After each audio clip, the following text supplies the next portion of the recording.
Koy Herbal Capsule, makabulig sa madamo nga balatian. Isa ka retired teacher si Ma'am Lydia Dignadice sa ngalandon ni Haro. Masobra man ini sa 12 years nga nagserbisyo bilang manunudlo sa Western Visayas School of Fisheries ka mag-untat, bangod ini ang nagmasakit kag gintubuan sang bukol sa iya balikawang. Sang nabatyagan ko sa una, kapoy kalawas ko.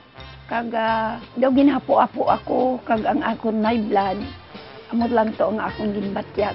Halos pila man katuig sini nga ginbatsyag ang iya hapo, labi pagid ang pagsakit sang iya bukol. Gani isang ginrekomendar sang iya suod nga abyan ang koy. Sang pagtumar ko sang koy, nadugla gid siya iya kay amo to ang naghatag sa akong kapagsik sa akong lawas. Bisan ari ako sa sulod ka balay, mapagsik ako maghulag. Nagbalik ang kapagsik, wala na sang ginabatsyag sa lawas kag naging normal na ang paghulag ni Ma'am Lydia tungod adlaw-adlaw na ini nagainom sang koy. Halos duwa naman katuig ini nga ginamantena para sa iya ikaayong lawas.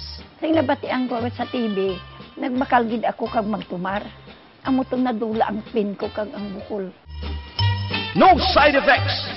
BIFAD approved. Koy Herbal Capsule, God's pathway to herbs that heal.